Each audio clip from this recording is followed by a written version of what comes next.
Okay, we've been studying how to study the Bible, and now this is probably a subject I preach on just about as much as I do election and salvation by grace and so forth, because it's so important to know how to study the Bible. The Bible is not an ordinary book. It's not ordinary literature. It is every bit of that. It's history, it's literature, it's poetry, it's philosophy, it's theology. It's every kind of literature known to man. In fact, it's been observed that there are only about, I've heard, I guess it's whether you take a simple or more complex view, but 39 and 67, 68 comes to my mind. There are only a certain number of plot lines in all of literature. 39 is the big number, but it seems like up in the 60s is another one I heard somewhere. But every one of these plot lines is in the Bible over and over and over.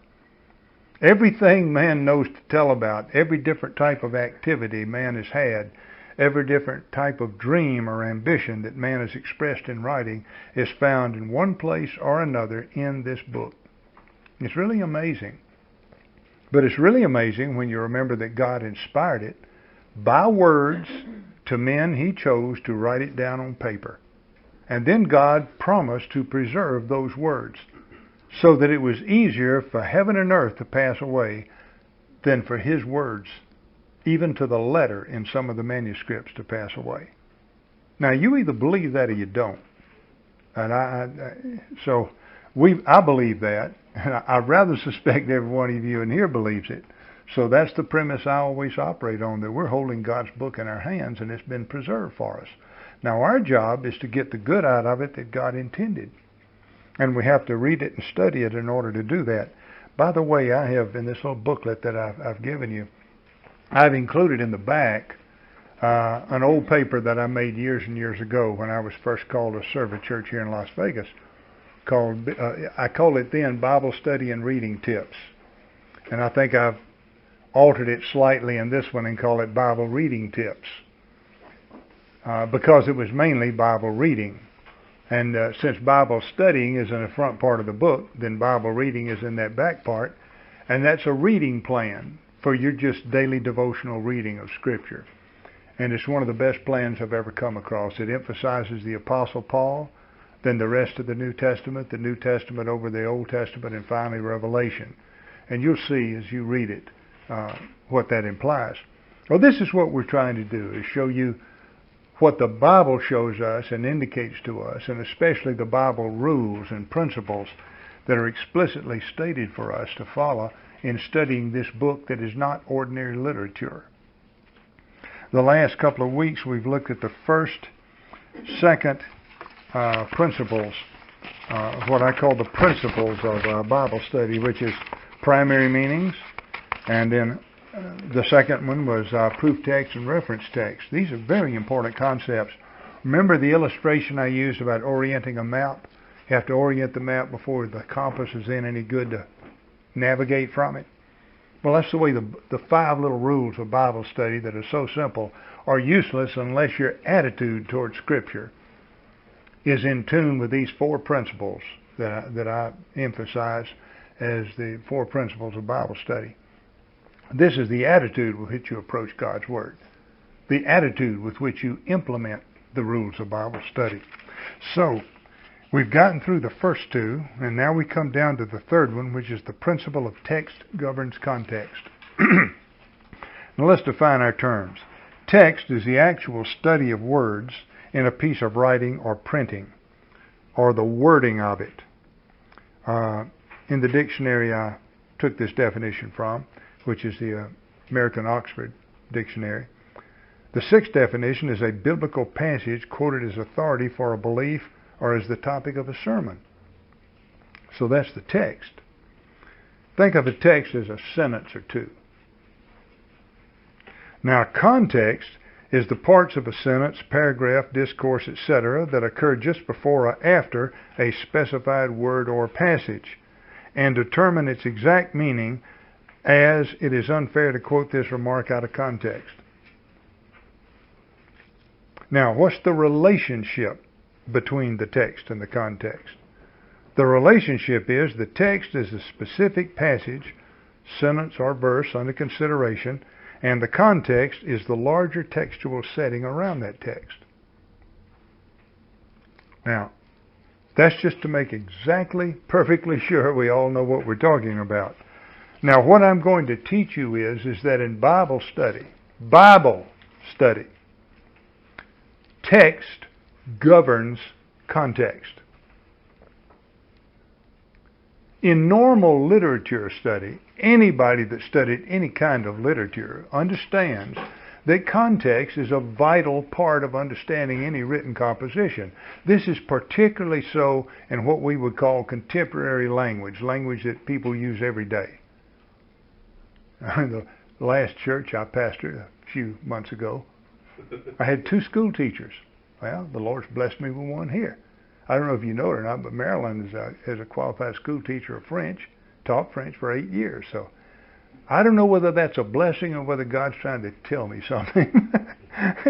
Maybe He's afraid to leave me without competent supervision. But anyway, any language teacher, which she is, can tell you immediately that context is vital to understanding a literary passage. And that's normal. Because the nature of contemporary language is it shifts. It shifts in meanings of words. Now you've got the dictionary definition, you've got the primary definition, you've got the etymology from whence the word was invented. These things are givens, they don't change. But in everyday yap, man, it's like a bowl of jelly. It's just shifting this way and that and trimming and shaking, and it's mostly all there, but you've got a lot of surface stuff that just changes all the time. Slang that kids use and college kids and stuff like that. You know, nothing wrong with it, especially if you've got the understanding of what the words mean. But it changes a little bit. So you have to look at the context to be pretty sure you understand the usage of individual words.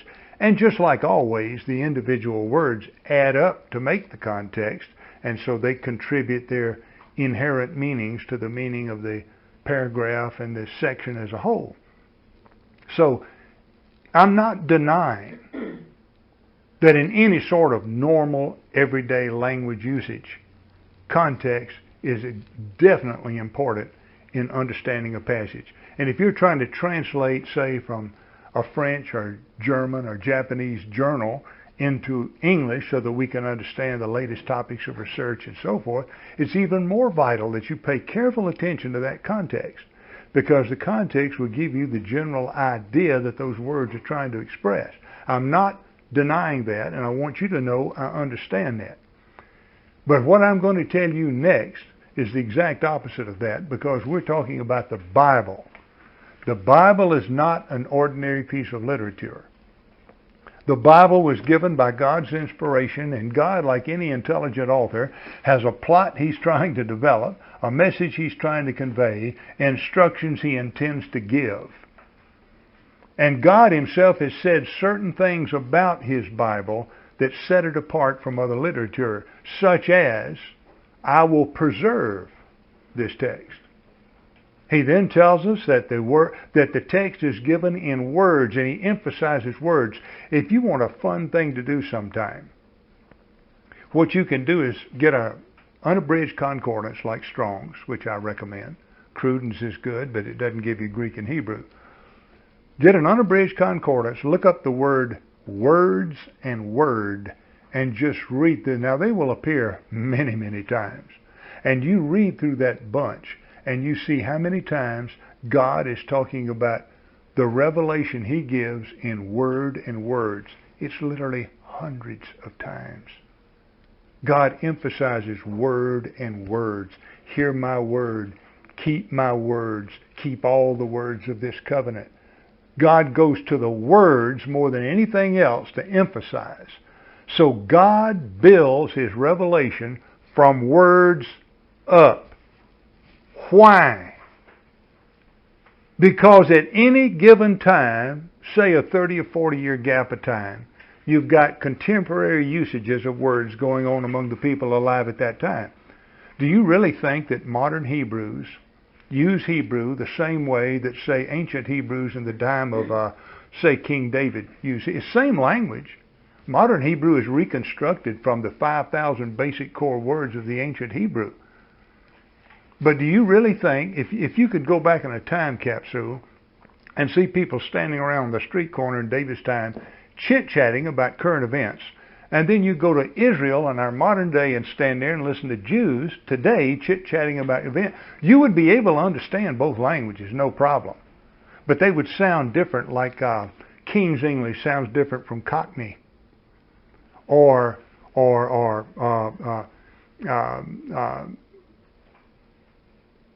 college English being taught in the classroom sounds different from, say, black or Hispanics using English in their neighborhood. It's both English. You could understand it, but I'll tell you, it's a definite different flavor.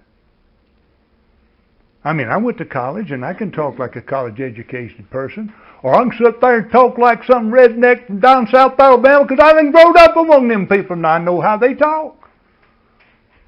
See? You can understand them both. But if you really want to follow along with the conversation, you kind of got to get immersed in it. If you don't know how to immerse in it, you're going to miss a whole lot of it. And that's what we're talking about. But God knew this would happen, which means that every 30 or 40 years, there's a significant shift in daily conversational language in any given language. That means in the 4,000 years since we've had a Bible, you've had about, 130 such shifts? Not to mention shifts from 3 different languages. For English speakers anyway. And God knew this would happen. So what does God do? God puts the context aside as an interpretive tool, and He builds from the words, because the words, if He preserves His text and doesn't lose a single one of those words, as I've proven to you He said He would, then those words are the building blocks out of which everything else is assembled. This will become evident to you in the next few minutes. So, when studying the Bible, when interpreting Bible passages, one of the primary principles to remember is that text governs context. One more word about this idea we're dealing with before we get into it. I mentioned this last week, I think maybe. It doesn't hurt to mention it again. You've heard the Constitution referred to as a living document. It is not. You don't want a living document. What does that mean? It means you define the words with the usages common on the street today. It lives and it just passes from generation. The minute you allow that kind of crapola, what you have done is allowed somebody to interpret that Constitution to mean anything he wants to. It is not. It is a frozen document. Its words never change meaning from the time the ink dried from the founding fathers to as long as God lets this world stand.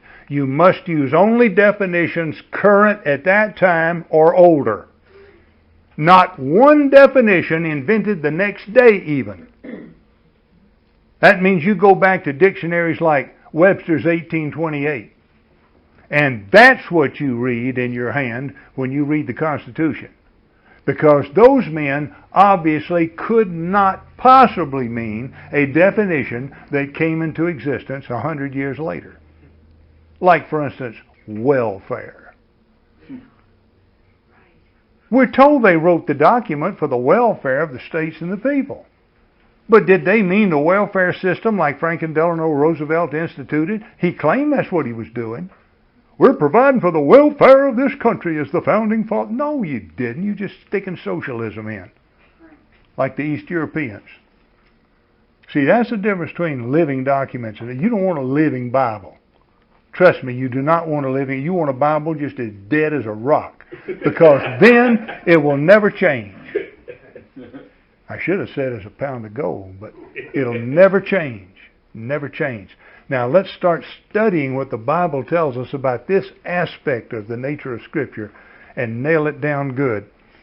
And remember, I'm talking about when interpreting a Bible text. I understand context is a vital part of communication. I've been trained in English. I majored in English the first time in college.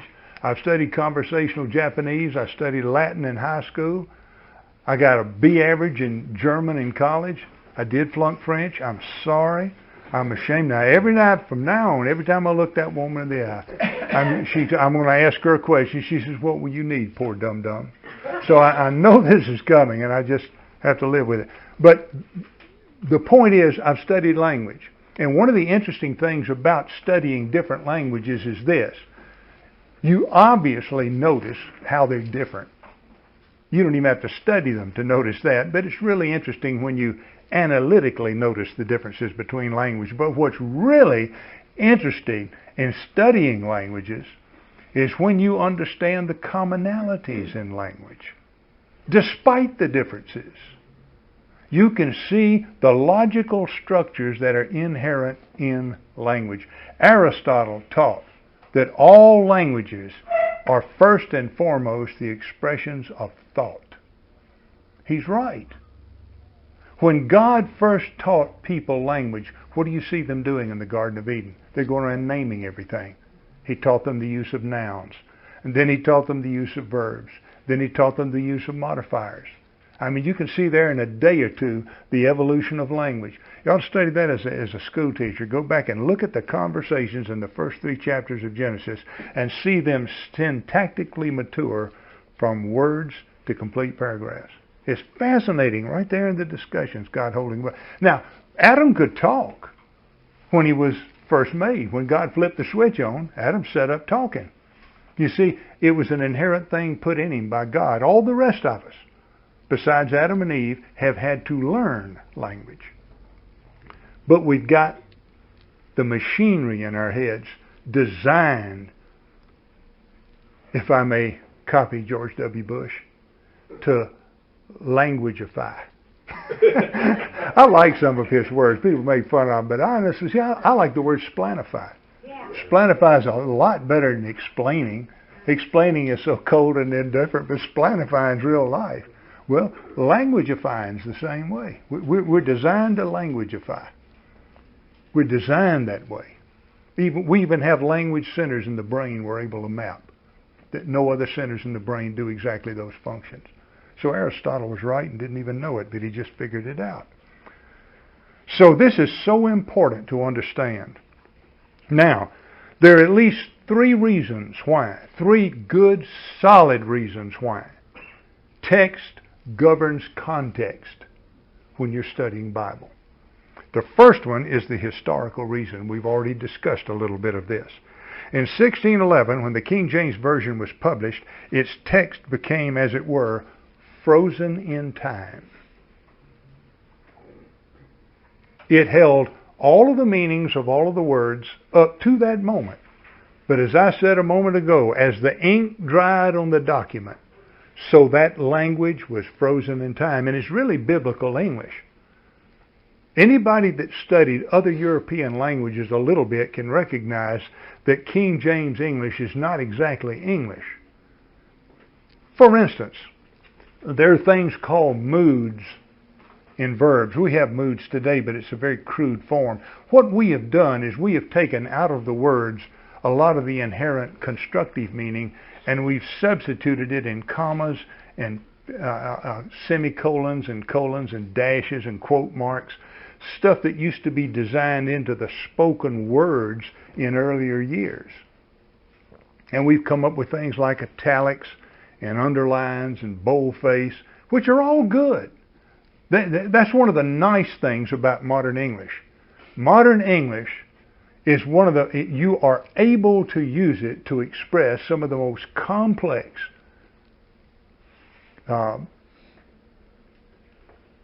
ideas and combinations of ideas that you can imagine. So it's admitted to be linguistically one of the most powerful languages, modern English.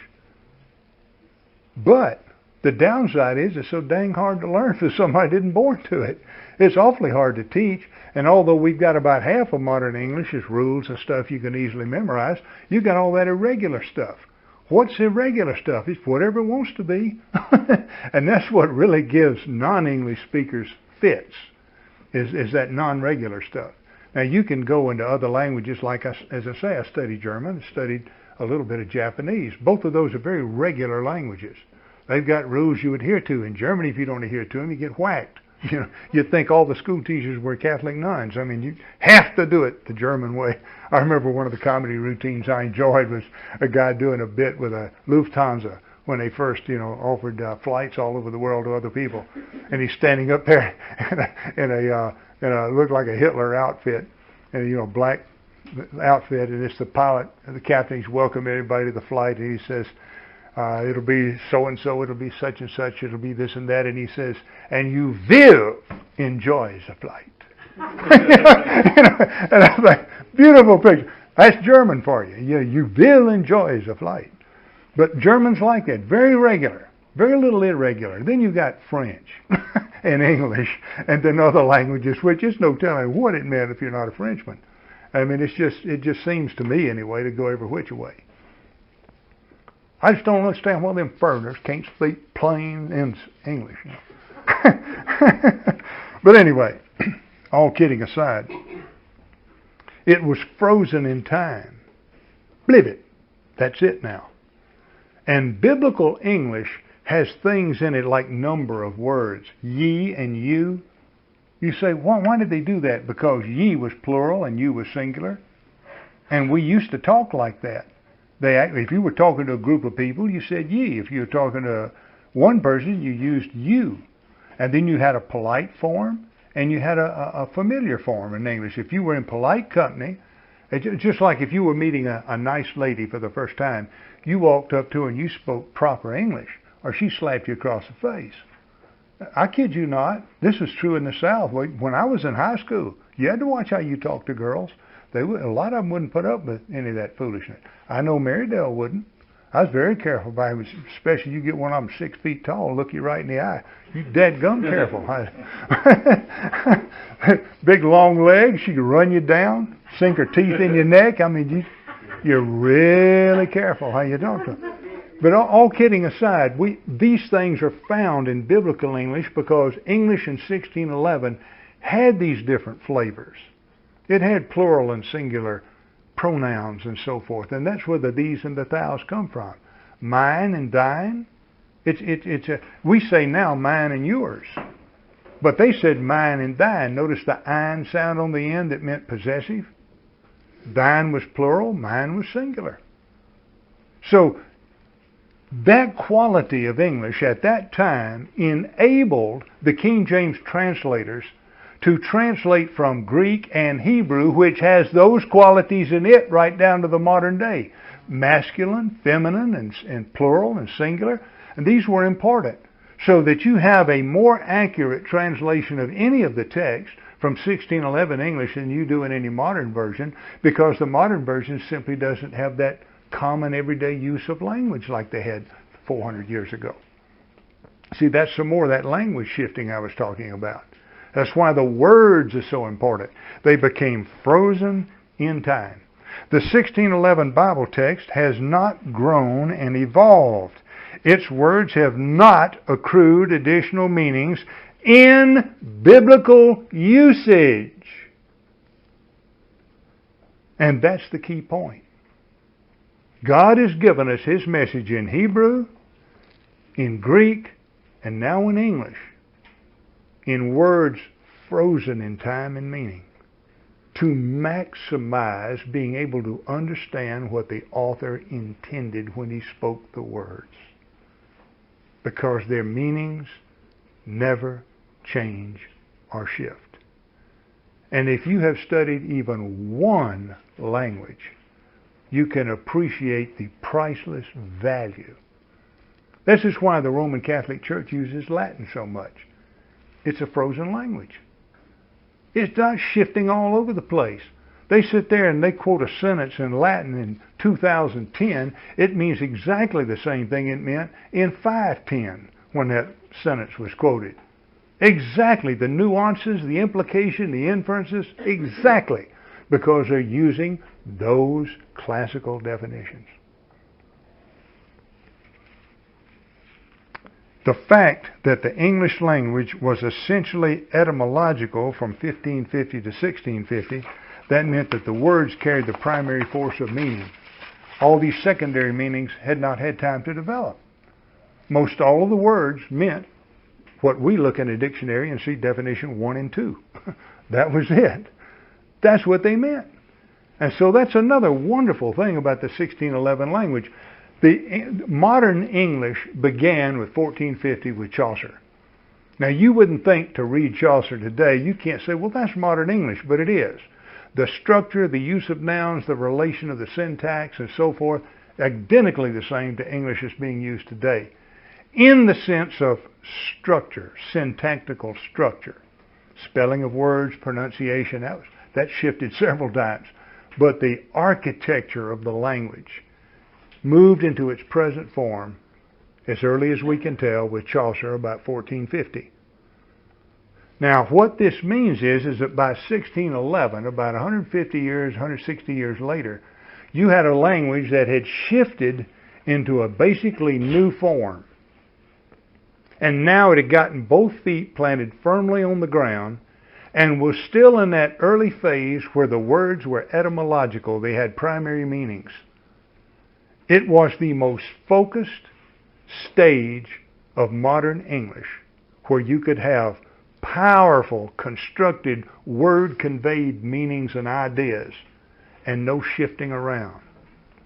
It was the ideal optimum time to put an important document into a form that you wanted it to last through the ages, and that's the time God picked, 1611, right in the middle of it.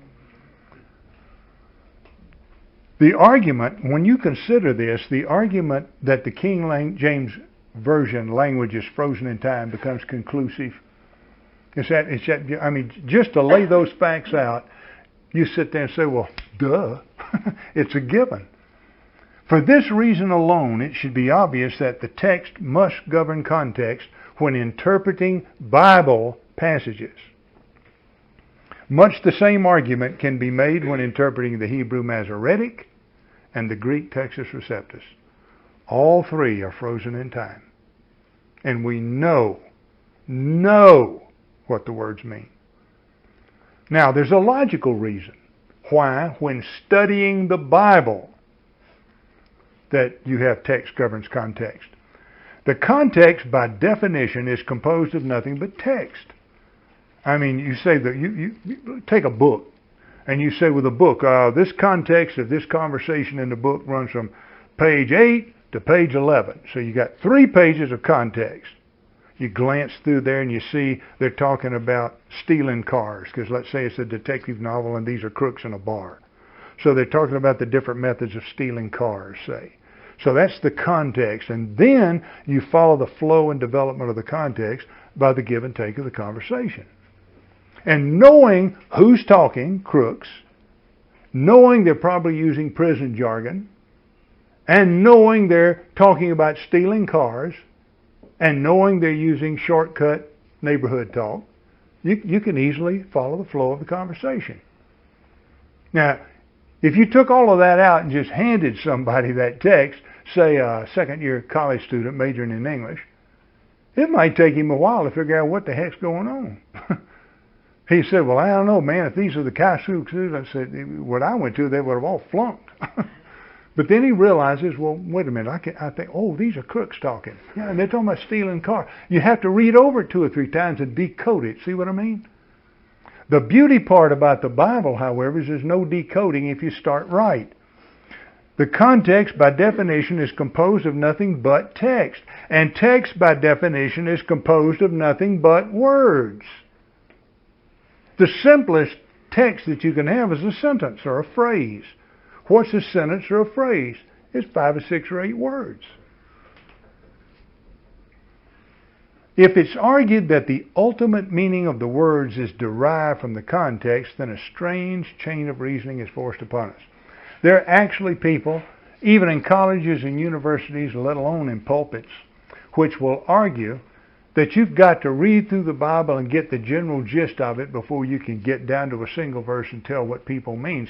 They will argue that the context governs the very definition of the words in that flow. But that gives you a lot of play in what a context might mean, because a lot of the words in the Bible are figures of speech, metaphors, poetry. And you may be 50% right in what you think it means, but you may be 50% wrong. But if you define all of your words by the 50% that's, including the 50% that's wrong, you're going to wind up with an explanation of that passage that's just about 100% wrong, because you've now misdefined your words trying to use the context to define them with instead of a dictionary. You see the logic of that? Well, now here's what happens if you're going to take the position. This is the fallacy of the modern line of reasoning that context determines text, especially in the Bible. This is what's wrong with that kind of screwed up seminary thinking. Follow closely. The individual words must be held to be ultimately meaningless until the context imparts meaning. That's what the idea means. Now, consequently, if that's true, then the text, being composed of so many ultimately meaningless words, is also ultimately meaningless until the context imparts meaning. But then the context itself will be composed of only so much ultimately meaningless text, and therefore there will be ultimate meaning, no ultimate meaning, and therefore it cannot impart an ultimate meaning to the words. I mean, that just flows logically. If every word is zero, then every sentence adds up to zero, and every paragraph adds up to zero. And what are you talking about? Zero. I mean, the logic of that is inescapable. Thus, the contrary argument reduces to absurdity, and therefore is asinine. It's simple logic. One of the standard patterns, not only in logic courses, but in any sort of reasoning courses. This includes much of literature, especially if it's expected to be rational, instructive literature, like literature written for moral reasons to encourage or discourage certain activity and so forth. The better writers, for instance. Therefore, text must always take precedence over context. Because of that, the attempt is, if you can show that a line of reasoning reduces to absurdity, you have just disproven the line of reasoning. That's called the reductio ad absurdum. Reductio ad absurdum. In Latin, that means reduction to absurdity. That's one of the standard refutations in almost any type of argumentative discourse. If you can reduce it to absurdity, it's asinine and means nothing. And that's an asinine reason. So the logical reason is that the contrary of text governs context, which is context governs text, can be reduced to asininity, therefore it's false. So you have the logical reason. And then you have the third reason, the biblical reason. The Bible says it. We've got two nice, historical and logical, but the real killer is the Bible says it. Well, where does the Bible say it? It says it in Proverbs 25:11. Proverbs 25:11. A word fitly spoken is like apples of gold in pictures of silver. The word fitly is a Hebrew phrase composed of two words which literally mean upon a season. In other words, in due time or at an appropriate time. The word pictures, that word pictures means a carved figure, i.e. a picture or a picture frame.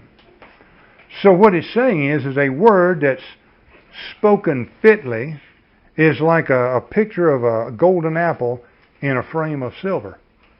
That's what the Hebrew's saying. Now the text is the apples of gold. The context would be the pictures of silver which frame the apple of gold. This cannot be denied logically because the apples of gold are said to be a word, and the word is fitly spoken. It's just so obvious. It fits into whatever's being spoken, i.e. the context. Also, gold is valued more highly than silver and always has been in all advanced cultures. Therefore, the Bible is declaring that the words or text take precedence over context, are more valuable, you see. Gold is more valuable than silver when interpreting Bible passages. So you've got a historical reason that makes perfectly good sense. You've got a logical reason where the only other alternative reduces to absurdity. And then you've got the Bible reason. You've got the Bible flat saying it. Now, don't worry so much about context. I'll give you 6 things that I got as well as I remember in the 6th grade, and they've stood me well ever since. Mrs. Jones, who was the first school teacher I fell in love with. I actually kissed her on the cheek, and she thanked me one day. I stole a kiss. I kissed her on the cheek, told her she was beautiful. And she said, I really appreciate that, Conrad, but if you ever do that again, I'll slap you silly. I said, yes, ma'am. And I went back and sat down in my desk. She was just as sweet about it. If you could have seen her, you'd have kissed her on the cheek, too. Just to save myself, I'm going to tell you she looked a lot like Mary Dale. All right. Now, all you need to know about context But I was what? 11 years old. What does an 11-year-old kid know? He knows a pretty girl when he sees one. All right, now all you need to know about context is what Miss Jones taught us in the 6th grade at Floyd School. And that is, pay attention to who is saying what to whom and why and when and where. If you answer those 6 questions, you will pretty much get what's useful about the context. That's all you need to do. It's simple. So you lose nothing, but you gain incredible precision with this principle. Now, the next principle that we're going to study is the principle of work from the top down. This is the 4th of the 4 principles of Bible study. Attitudes of mind with which you should come to the Bible. All right. The principle of work from the top down simply means when studying Bible doctrine, always work down from the greater to the lesser, down from the eternal things to timely, down from heavenly things to earthly. There are two, if you're going to tell a story or a tale or give a report in any language on earth, there are basically only 2 ways to do it. Deductively and inductively. Inductively means you start out with little details and you show how they add up and add up and add up until finally they come to a final conclusion. Depending on the circumstances, that can be an immensely effective way of delivering a sermon or a report or an argument to a group. The other way is to start from a general principle. You start right off with it. Here is the way it is. And then you show why it's that way, and you reduce all of the possibilities until there's nothing left. That's called the deductive. You're reasoning from a given principle. Inductive is your reasoning up through the data to a conclusive principle. This is the only 2 ways to tell a tale if you think about it. You can think of movies which, they're forms of tale telling, and they're good movies and they're bad movies. So we'll ignore the bad movies and just look at examples from good movies. For instance, if you want a good inductive tale would be a Kurokawa's story about Yojimbo, the bodyguard. It was remade into English, for those of us that don't know Japanese, by Clint Eastwood. It was called Fistful of Dollars. They even used some of the same dialogue. It was about approximately 80%. Same dialogue, word for word, used in the Japanese movie. Here's a gunfighter in the movie. Of course, he was a samurai with a sword, but he just comes into town. You don't know anything about this guy except he's walking into town on this road. And he gets into town and he begins to discover there's 2 groups of thugs that run the town. And so he goes on to play off one thug against another and make more and more money from each one fighting the other one until the showdown at the end, where truth prevails and justice is set to right. See, that's inductive up until the conclusion. Then you've got deductive. The idea of a good deductive movie, let's see if I can think of an example.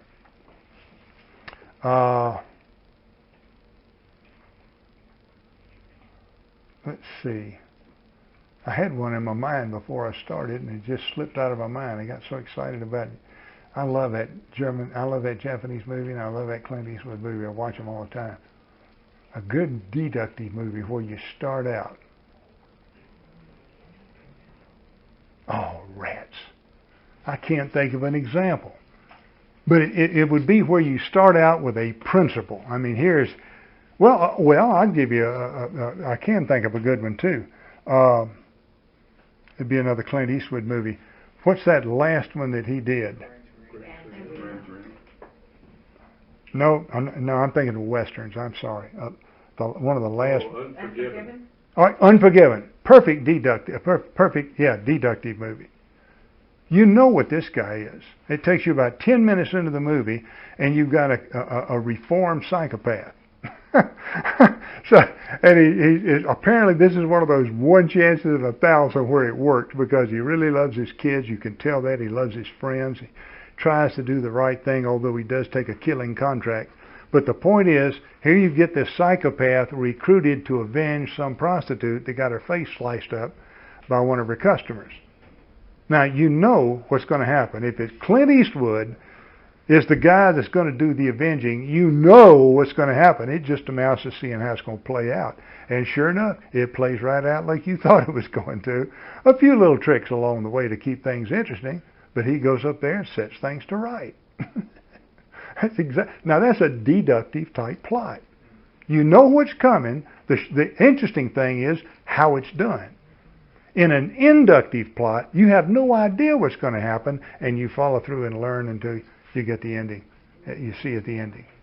See, this is the only two ways to tell a tale. The only two ways to tell a tale. Odyssey and the Iliad. The Odyssey is deductive. Here the Prince of Troy steals the most powerful Greek king's wife and runs off with her. What do you think's going to happen? That's a deductive tale. I mean, they went up there, as the old Southerners say, they set things to right. But now everything's wiped out, and Ulysses, one of the characters in the war, he's trying to find his way back home. That's all he's wanting to do is just go home. But man, this guy is lost for 10 years. It's the weirdest thing. If you look on a map, it's like about 110 miles across the water. There's no place to go except home, and yet it takes him 10 years to get there.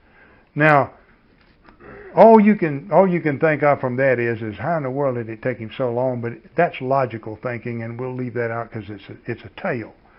The idea was it's a moral tale of his wandering and how the strength of character and the principles he lived by were able to bring him through life-threatening situations after another until finally he did wind up back home, basically unchanged, but more confirmed than ever in his principles of life, which is a good morality tale. And as ethics were not biblical, but the point is, it's still a good tale.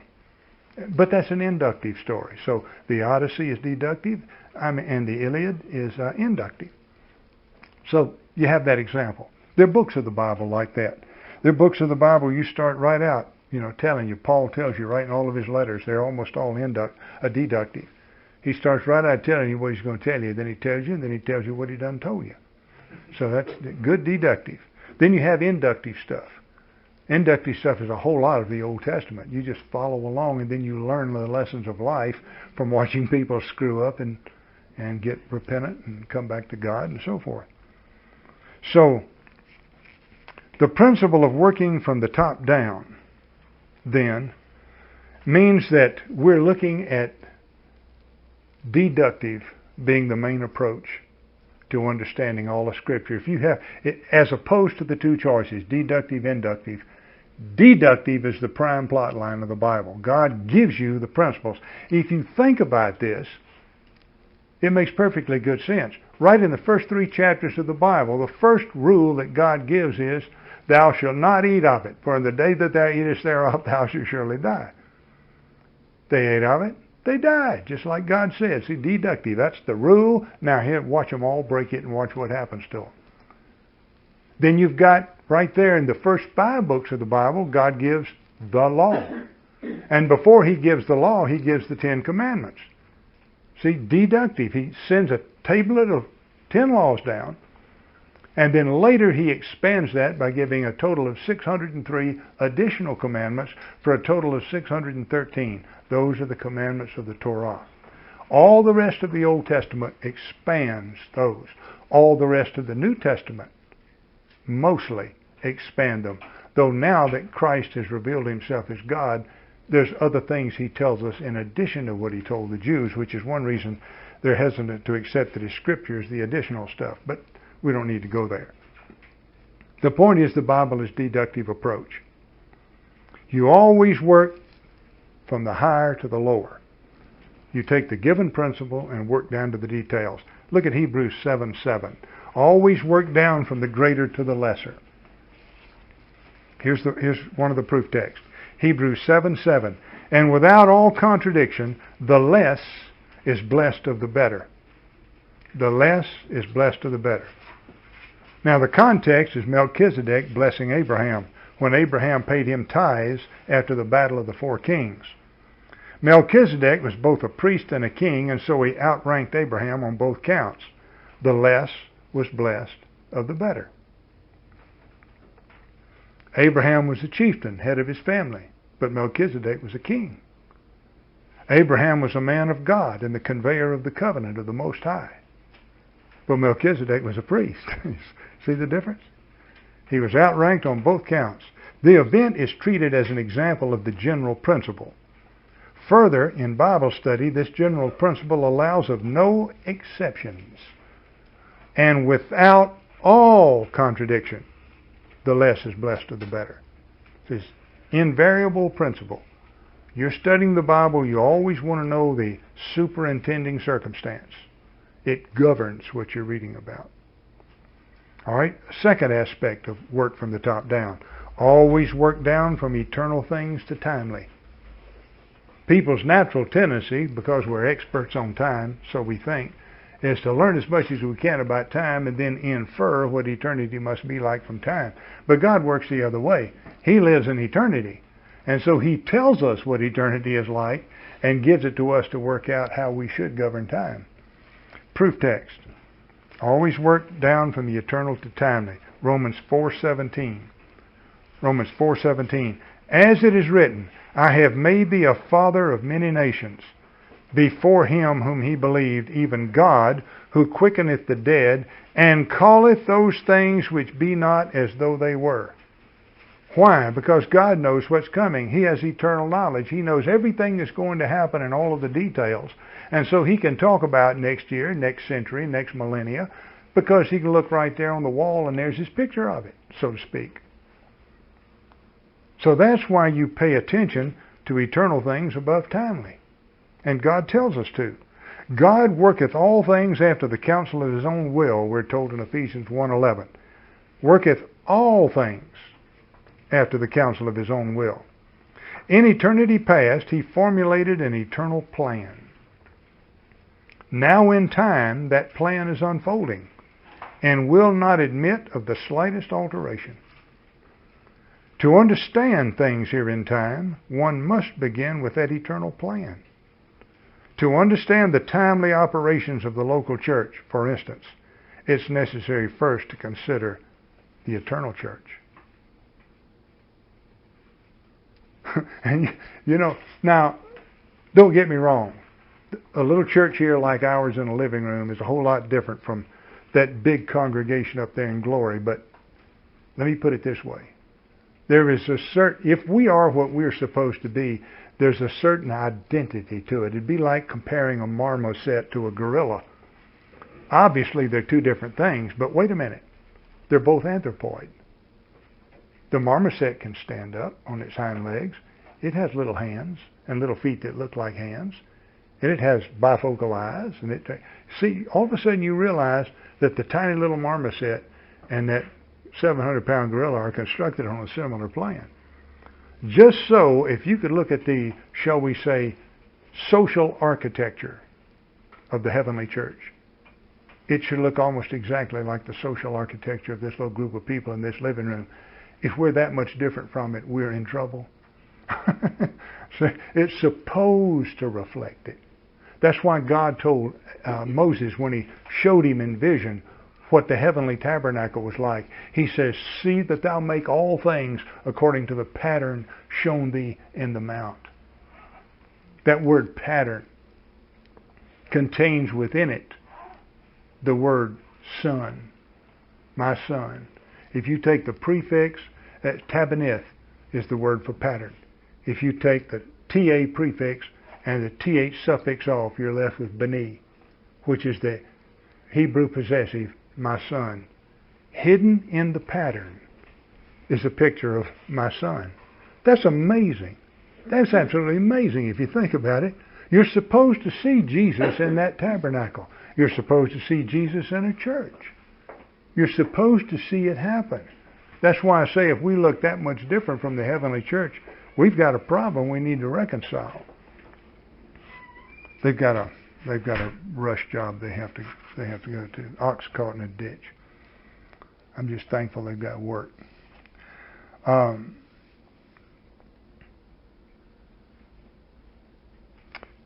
So the context is then that God is working out this plan, and you have to look at that eternal picture in order for the timely substage to make a lot of sense in the greater scheme of things.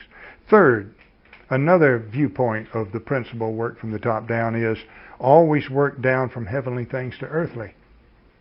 Here's the proof text, Matthew 6:10. You're all familiar with it. Thy kingdom is the Lord's Prayer.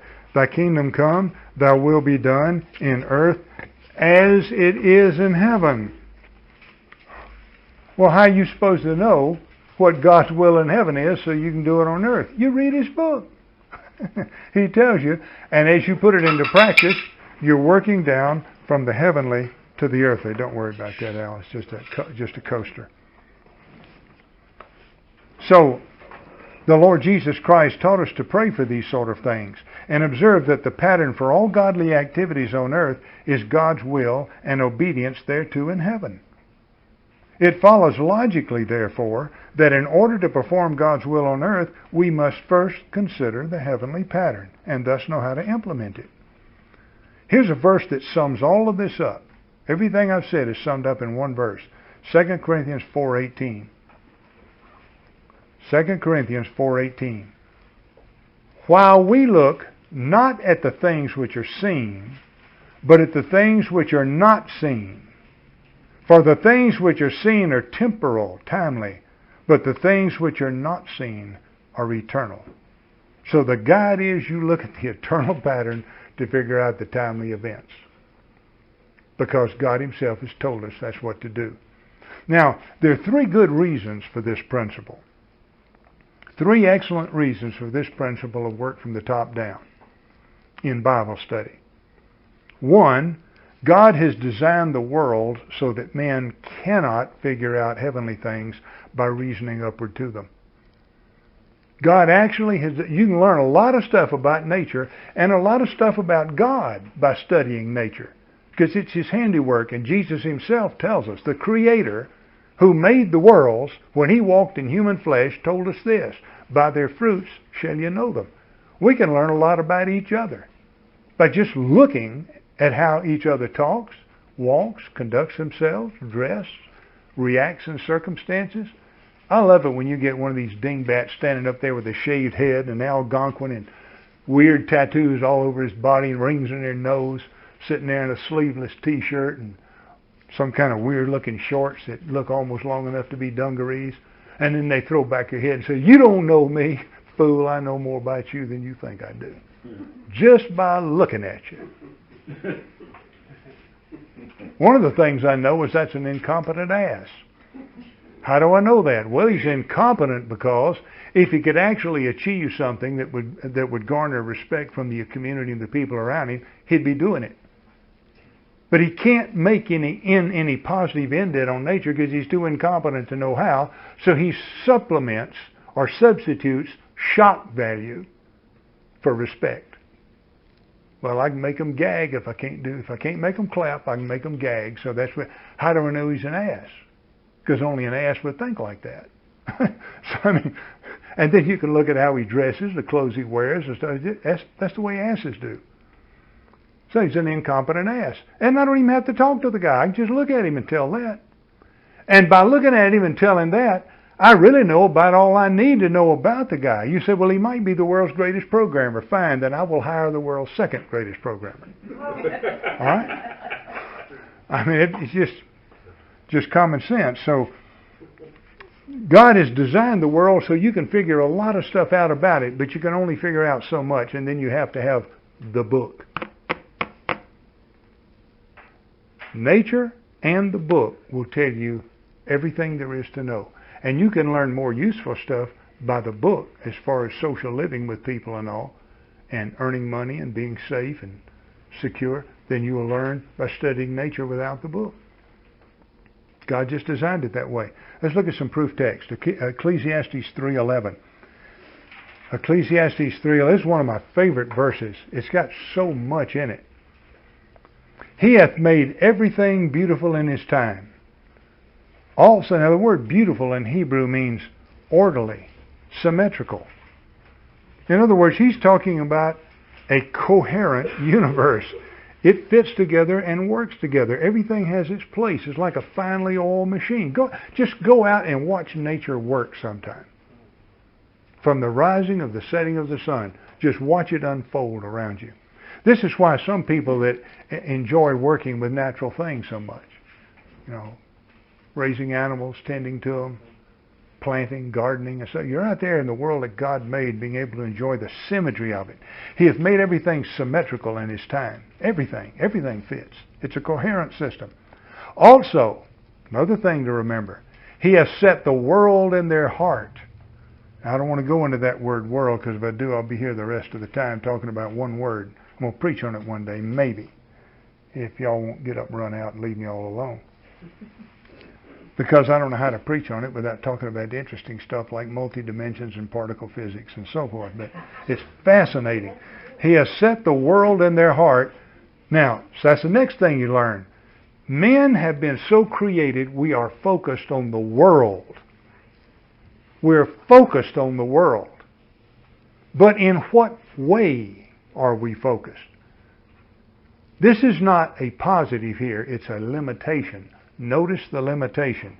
He has set the world in their heart, so no man can, see, not able, that's a word of ability. No man can, no excludes all men. None of us by ourselves, unaided, can find out the work that God maketh. You can't figure out what God's doing just by studying the world. Because God has set the world in our hearts in such a way we can't see beyond it. It's kind of like being insane, which in fact we are a little bit because of sin. The most interesting thing about an insane guy is he cannot personally perceive the exact point of his insanity. It's a curious thing. Insane people can't see their worst flaws. But normal people are a lot that way, and I'm not so sure it's not a result of sin. I know I write, and sometimes I'll go back and look what I've written, and I'll realize I made a typo. One of the basic rules of writing is try to get some other intelligent person to read your first draft and typo for you. You know why? Because just like the blindness in your mind that made the typo in the first place, when you go back proofreading it, it looks all right to you. You can't see the typo. But there it is. Somebody else will look at it and say, well, you always spell D-T-E-H?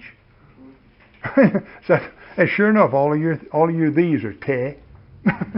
And you say, well, geez, I never noticed that before. Precisely my point. You can't many times see your own typos. That's why you make them to start with, so you can't see them to correct them. Well, we're kind of like that about the world. The world has its limitations, but we are so designed by God that if all we look at is the world, we can't see the limitations. And thus it looks complete and perfectly normal to us. So you can never figure out the work that God is making. The whole purposeful God thing cannot be deduced from nature alone, from the world alone. Now there's still another point to learn here. No man can find out the work that God maketh from the beginning to the end. You can't figure out the chronology from it. You sit here and you look up at the stars and you say, well, golly, according to my astronomy professor, that star right there is 100 million light years away. It takes light at light speed 100 million years to get from there to here.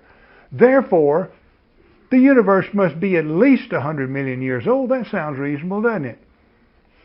Except if you ignore Scripture when it says that He made the stars and the moon and set them in the heavens and told us why, for times and purposes and seasons. In other words, it's a geochronography device.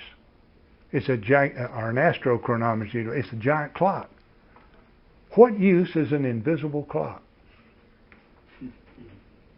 If a guy says, man, I've got a paper here that tells you what tomorrow's prices are going to be on the stock market. You say, goodness alive, I wish I knew that. The guy says, sell it to you for $1. And so he gives it to you in a sealed envelope. He takes $1 and turns around and runs. You open the sealed envelope, blank paper. Even if it's written in invisible ink, what good's it going to do you? You just blew your $1. Common sense meaning, if God put the stars in the heavens on day 4, you had to be able to see them. You see them only by light, and that implies God created the intervening light stream in situ. That solves so many problems, you'd be amazed.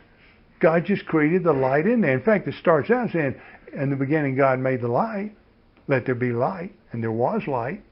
There was light before there were any light-bearing bodies created. God just, I think, shined it from himself. He liveth in the light no man can approach unto. But then he put the light sources in the sky to serve as our clocks, which meant we could see them, which meant that the only way we could see them was by the light streams emanated, and even if they were 100 million light years away, if we had to redo it, he created the light in place at the time he made them 100 million years away so we could see them, and it would be useful. On the other hand, you take, you say, well, gee, radioactivity. We made a radiometric dating. Radiometric dating tells us there's tens and 30s and hundreds of millions of years in some of these rocks. Well, there's problems with that, too. You go over to Hawaii.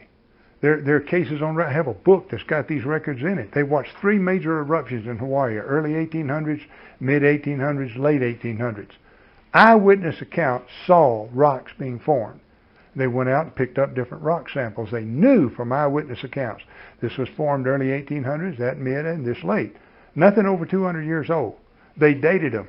The rock samples, guess what, stretched everywhere from 50 million to 150 million years old by radiometric dating. Yet we know they were less than 200 years old.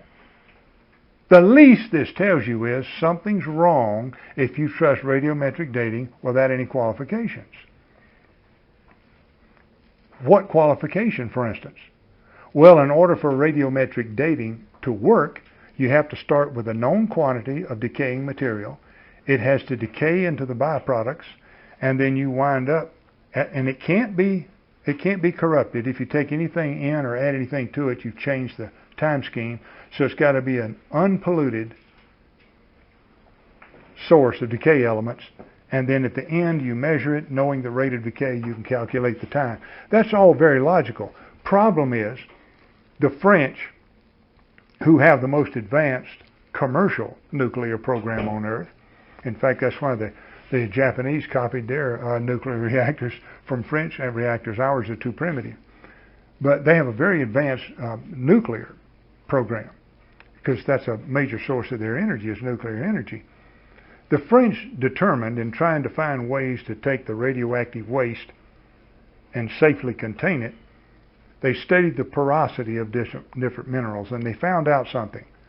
All natural rock, including volcanic glass, obsidian, which you would think glass is one of the most impermeable of materials, and it is under normal circumstances, but all forms of rock, including volcanic glass, are permeable at a 30,000 year threshold. That means if you put a glass of water on the table and you come back in 30,000 years, there's going to be a puddle on the table. It will have leaked out. Now, it'll take it a long time and it'll look like it's holding the water, but it will leak out over a 30-year period. It will be permeable. Now, here's the point. How are you going to have any accurate radiometric dating when all of the daughter elements of the decay are guaranteed to be polluted at a 30,000 year level? No radiometric dating in excess of 30,000 years is valid. Why? Because all the rocks that contain it are permeable. Where did your age of the universe just go? I'll tell you where. That's where it went. It's a logical fallacy. There's another one. Here are the comets. We just saw the comet come around. Hale-Bopp and all the rest of that stuff. You know what the average lifetime of a comet is? Because it's composed basically of frozen dirty ice, and it comes through a solar system like ours, and sunlight hits it, sunlight blows off microscopic particles. That's right, it really does. Even way out there around Mars and Venus, it's blowing parts off. That's where the comet tail comes from, and that's why the comet's tail is always facing directly toward the source of the sun, because it's the sunlight that's blowing particles off of the tail of the comet and making them effervesce. So the comet's tail swings around, always in line with the sun, as the comet passes through the solar system. The sunlight is eroding the comet. Now here's the killer. What is the lifetime of a comet at a known calculable rate of light erosion of ice particles? Max 10,000 years. But wait a minute. If the universe has been here 14.6 billion years, why do we still have comets? Well, some guy came up with an idea. Oh, they come out of the Oort cloud. And the Oort cloud is this thing out here nobody's ever seen, nobody's ever heard, nobody's ever measured, nobody ever knows about. But a Dutchman named Oort dreamed it up one day, and he was able to create a set of mathematical functions that predicted that ever so often you would have, oh, surprise, surprise, exactly the amount of visible comets that we see coming out of it on a predictable basis. That isn't science, that's a fairy tale. How do I know? How do I, without even a bachelor's degree in science, able to stand here and tell you that isn't science?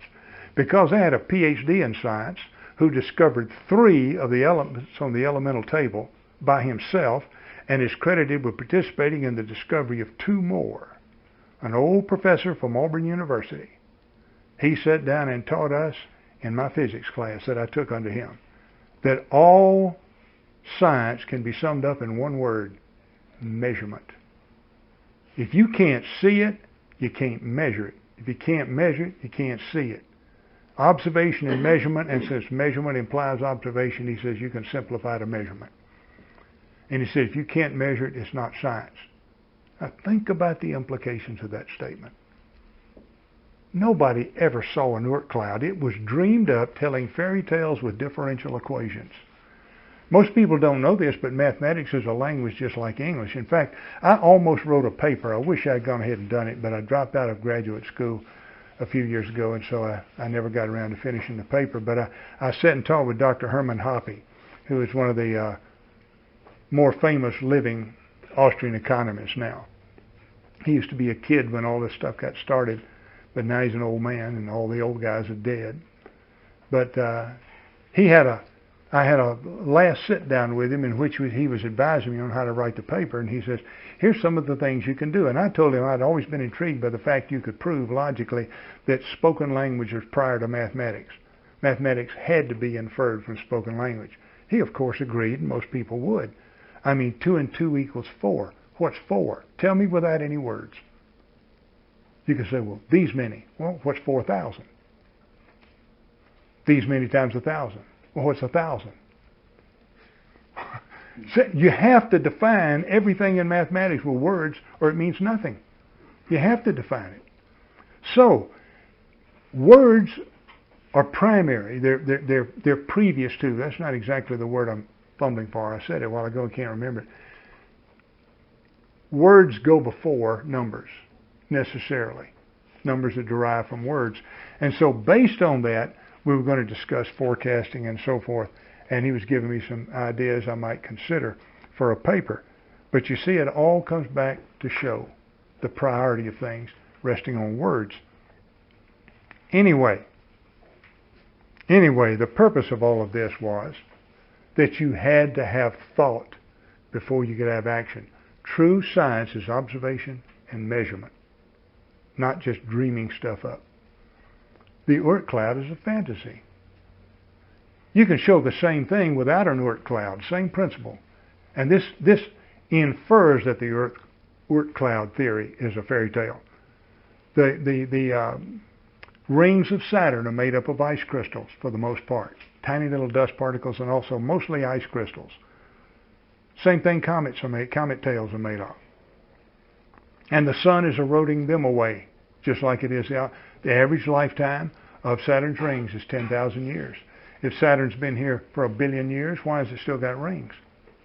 Now, nobody's come up with an Oort cloud to answer that one. And if you can't answer that with an Oort cloud, then the Oort cloud remains a fairy tale unless you can get out there and see it. You see, what I'm trying to show you is, if you look at this universe, there's plenty of stuff in it that looks billions of years old. But there's plenty of stuff in it that looks less than 10,000 years old. They can't both be true. That's the killer for the creationist position. You can explain antiquity in billions of years if you leave out certain data. But if you include all the known data, then you have an age of the universe less than 10,000 years.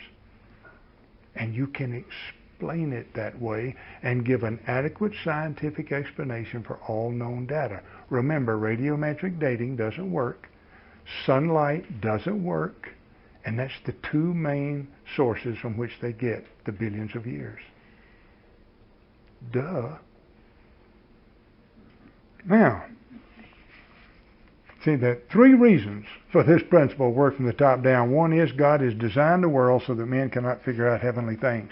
He hath made the world beautiful in his time, has set the world in their heart, so no man can find out the work that God maketh from the beginning to the end. Chronology cannot be figured out from natural science alone. Look at Psalms 45. This says the same thing in different words. Psalms 40, verse 5. Many, O Lord, my God, are thy wonderful works which thou hast done, and thy thoughts which are to usward. They cannot be reckoned up in order unto thee. If I would declare and speak of them, they are more than can be numbered.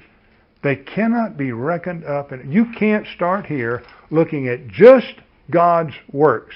That's nature. You can't start here looking at God's works and reason everything out up to God. You can reason some things out, but not all things. See, God tells us flat out that He's designed the world so that men cannot figure out heavenly things by reasoning upward to them. A second reason for this principle of reason from the top down, we must use heavenly things to understand earthly things. If you really want to understand why God does certain things, you have to know the heavenly pattern He's working from. For instance, Hebrews 9, 23 through 24. Oh, geez, I got to hurry. I'm almost through. We must use heavenly things to understand earthly things. Hebrews 9:23. It was therefore necessary that the patterns of things in the heavens should be purified with these, but the heavenly things themselves with better sacrifices than these. For Christ is not entered into the holy places made with hands, which are the figures of the true, but into heaven itself, now to appear in the presence of God for us. You have to take the revelation of what happened when Christ went into heaven after the cross to understand fully why the cross was. Look at Ezekiel 43, 8 through 11. This is kind of complex, but it says the same thing. What I'm going to do is leave it for you to read in your notes, and I'm going to highlight it. He gives them the pattern He wants the rebuilt temple made after. And down in verse 9 or 10, he says, let them measure the pattern. And then he talks on down a little more and he says, and write it in their sight, that they may keep the whole form thereof and all the ordinances thereof, and do them. He gives them a picture of the heavenly temple with similarities to the earthly, tells them to make the earthly after this pattern, and says keep the whole form thereof and do them. In other words, you've got an earthly temple being reconstructed after a heavenly temple. 1 Corinthians 2, 12 through 13. Now we have received, 1 Corinthians 2, 12 through 13. Now we have received not the spirit of the world, but the Spirit which is of God, that we might know the things that are freely given to us of God, which things we might speak, not in words which man's wisdom teacheth, but which the Holy Ghost teacheth, comparing spiritual things with spiritual. Notice it's the revelation from God that allows us to understand some of the things that God does. In other words, things on this earth are reflections of things in the heaven, where there's a relationship between them. Every earthly item in the service of God is a pattern or figure of some heavenly counterpart, which is itself the ultimate reality. Worldly men consider earthly things of primary importance and thus wind up denying much of the heavenly realities themselves because they simply cannot figure it out by themselves. And their assumption is, I can figure out all things. No, we can only figure out some things. God has designed nature so there's a lot of stuff we cannot figure out from it. Somebody says, give me one example. Okay, 0-point energy. Well, give me another example. Okay, how about dark matter and dark energy, and nobody's ever seen any of them? You can describe them because they made it up with the differential equations, but nobody's ever seen a speck of either one. And if you can't observe it, you can't measure it, and it's not science. Well, give me another example. Well, how about the first and second laws of thermodynamics? Law number 1, only so much mass energy. It's neither being created nor destroyed. Number 2, all energy is tending to a state of entropy or death in which no known functions can be performed. Those 2 laws imply that there was a beginning when everything was wound up, and now it's running down, and one day it will end. Give me another one. How about the rapid expansion, the increasing expansion of space? See, if Big Bang Theory really occurred, let me tell you what would happen. It would expand, all right, but at an ever and ever slowing rate. It would expand, but it would expand slower, slower, slower. What's happening is it's expanding faster and faster and faster. See, they can't understand where the energy's coming from. But I have a theory called the bubblegum limit. If you chew bubblegum and blow a bubble, the bubble starts swelling. Now the bubble swells bigger and bigger the more you blow, but there's only so much bubblegum in the bubble. It gets thinner and thinner and thinner, and somewhere out there you blow enough, it's going to pop. I have verified this by scientific experimentation many times. All right? So I have the theory of the bubblegum limit. You've got the universe. There's only so much matter in it. It's finite. That's been proven. It's neither being created nor destroyed. There's only so much stuff there, and it's expanding faster and faster and faster. I think out there somewhere is a bubblegum limit. It's going to reach a snapping point. And I suspect it's going to happen when the God-created rate of expansion runs head-on into God's zero-point energy, which I think is the restraining force, as the Bible says, by whom all things consist or hold together. It's been proven that one thing we do know about zero-point energy is every single functioning law of physics takes place because of the help or hindrance of the resistance of zero-point energy. What happens when the expanding mass of the universe reaches zero-point energy and God takes it away? You're going to have pop the bubblegum limit. That's what I think. But then, what do I know? What do I know? That's just my opinion. I may be wrong. But you see, the whole point of this is that this is a reflection of how God does things. You have to look at what God's doing to understand what God's doing. And then finally, and this is the third and best reason of all, and I close with this. God will punish those who misuse His word. Job 5:12 through 14. Job 5:12 through 14. He disappointeth the devices of the crafty, so that their hands cannot perform their enterprise. He taketh the wise in their own craftiness, and the counsel of the froward is carried headlong. That's like when you're running downhill and all of a sudden you're running faster than you can stop. You ever done that? I've confirmed that with a scientific experiment too, on many occasions. That's how I learned to kiss dirt. They meet with darkness in the daytime, and grope in the noonday as in the night. The point is, when people, even intelligent, educated people, start dabbling and trifling with God's Word, violating His own principle and rules for handling it, and perverting its purpose for their own egotistic ends, God will simply turn their lights out, literally. They will become blind stumblebums, fumbling with something they can no longer understand and can no longer explain. And I'm reminded here of the famous quote by Martin Luther when he was being interrogated by a council. And they asked him why he contraried the teachings of the doctors. And he responded, church doctors, they ought to be called the church babies. And so with that I close, and we'll look at the rules of Bible study starting next week, God willing and your kind patience permitting. So let's be dismissed in prayer. Dear Lord, we thank Thee for the many blessings that Thou hast bestowed upon us and the kindness is shown to us.